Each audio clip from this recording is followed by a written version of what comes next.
ใ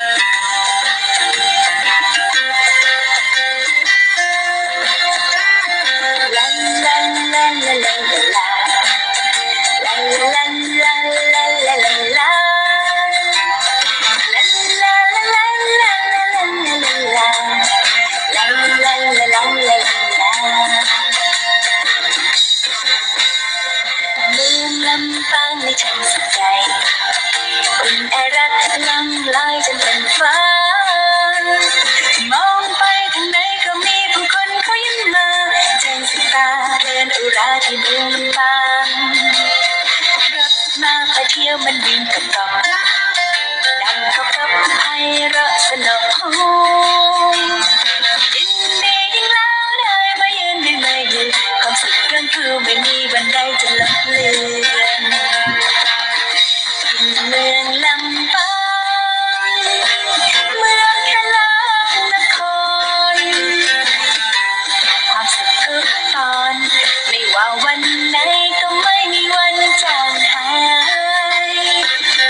จนมีเธอและฉันมิตรไมตรีที่เราผูกพันกันเสมอไปล้นใจไม่มีวันจางนครลำปางเมืองแห่งความสุขจักจาดีดาดีดาดีดาจาดีดาจักจาดีดาจาจักจาดีดาจาดีดาดีดาจาจักจาดีดาดีดาจาสายน้ำเราเลี้ยงก็คือแม่วังจากความหลัง1,300 กว่าปีผ่านมาวัดว่าอารามช่างและล้ำตระการตาก็พรนำพาให้เมืองลำปางนั้นมีความสุขถิ่นเมืองลำปางเมืองแค่ลางนครความสุขทุกตอนไม่ว่าวันไหนก็ไม่มีวันจางหายจะมีเธอและฉันมิตรไมตรีที่เราผูกพันกันเสมอไป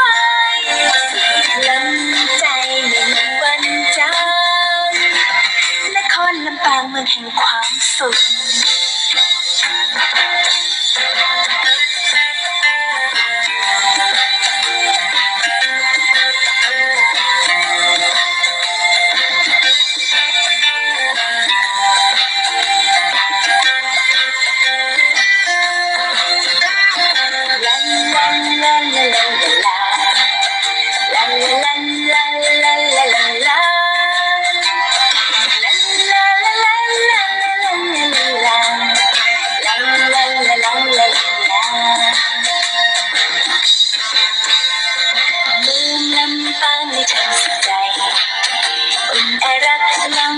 จนเป็นฟ้า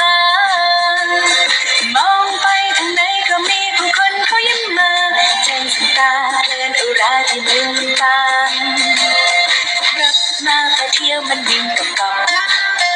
ดังเขากับไพเราะสนอยินดียิ่งแล้วได้มายืนได้มายืนความสุขเรื่องคือไม่มีวันใดจะลบเลือนเมืองลำปาง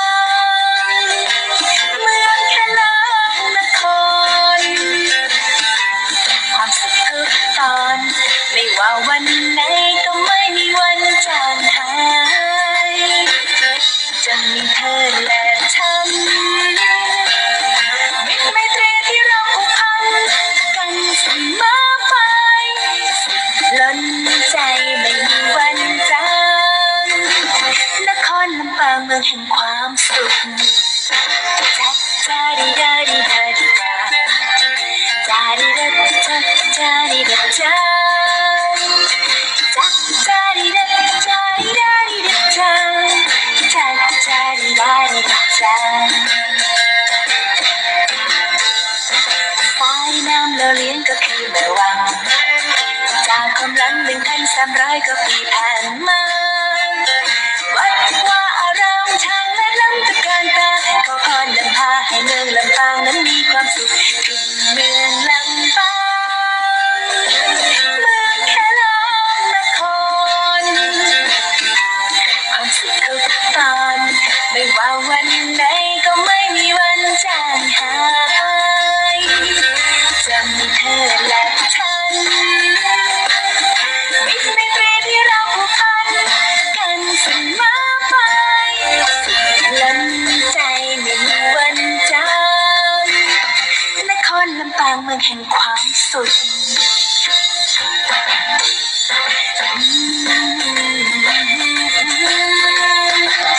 นครลำปางเมืองแห่งความสุข